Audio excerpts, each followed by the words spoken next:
Mary gave Jesus her best, even though some of the guys put her down for it. Watch. Hi, kiddo. I'm Grandma Goodie, and I'm here to tell you a Bible story. And first, I have a question for you. What smell reminds you of someone who loves you? Maybe it's the smell of your mama's perfume.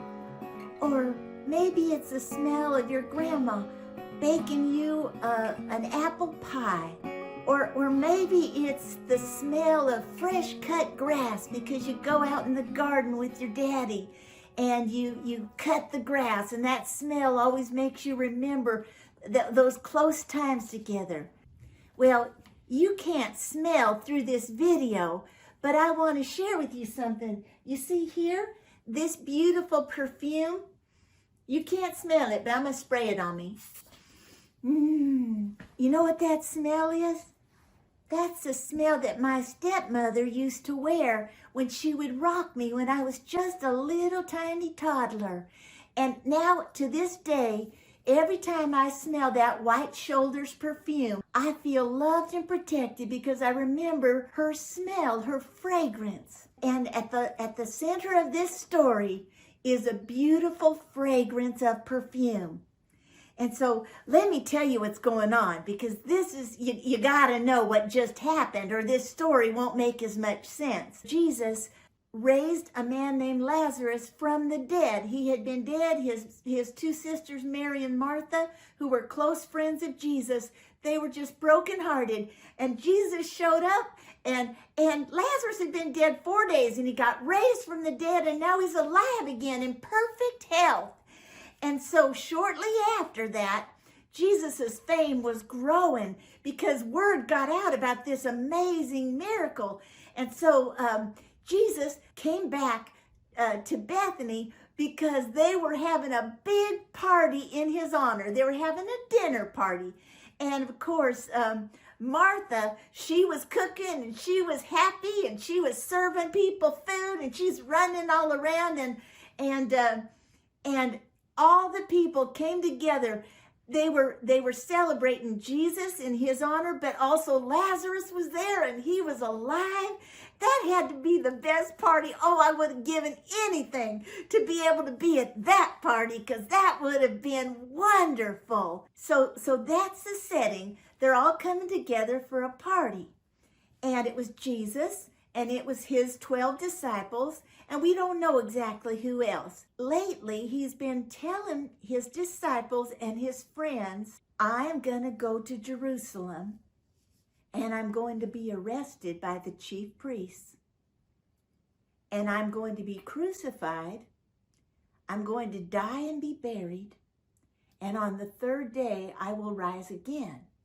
And it doesn't seem like his disciples got it, because they were all arguing about who's going to be greatest when Jesus is the Messiah King and who gets to sit closest to him on the thrones. But at this dinner party, Mary's a quiet spirit and a quiet young lady. Jesus is sitting, they would recline at the table. They would sit on cushions. And while he was sitting there on a cushion, Mary came up, and I'm going to show you what she did, okay? She took about a pint jar of precious perfume. Now, this bottle of perfume, it was of pure nard, and that was what they used to prepare somebody's body to be buried. And it costs a lot of money.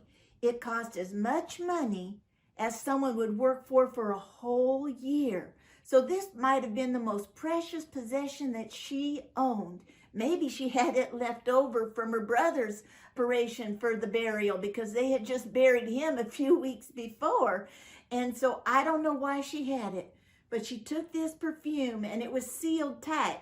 And once you break it open, they didn't have screw tops. You couldn't put it back on. Once you broke it open, it was broken open. So Mary broke it open. And she took Jesus's feet and she started pouring this out. And she just poured it, and she poured it, and then she wiped his feet with her hair. And and she put some on his head, and she was just anointing his body because she believed what he had said.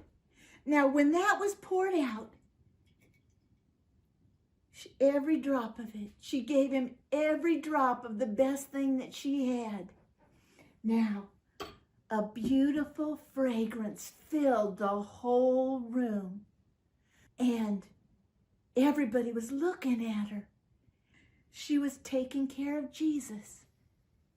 And one of the disciples by the name of Judas Iscariot, he got angry with her, and he started scolding her. And he said, what is this waste? You could have sold that perfume, and you could have given that money to the poor. Now, we later find out that this same Judas is going to be the disciple who's going to go to the chief priests, and he's going to get paid to tell them where they can find Jesus to arrest him. And the other thing you need to know that the Bible tells us was that he didn't care a thing about the poor people. He was the one who carried their money bag. And whenever they would collect money to give to the poor, they'd put it in the money bag. And Judas would steal from it, and he'd take that money for himself. And so Judas was like, criticizing her. And then some of the others started criticizing her too. And Jesus looked up at him, and he said, "You leave her alone. You will always have the poor with you, but you will not always have me. She has anointed my body to prepare it for my burial. She has done what she could."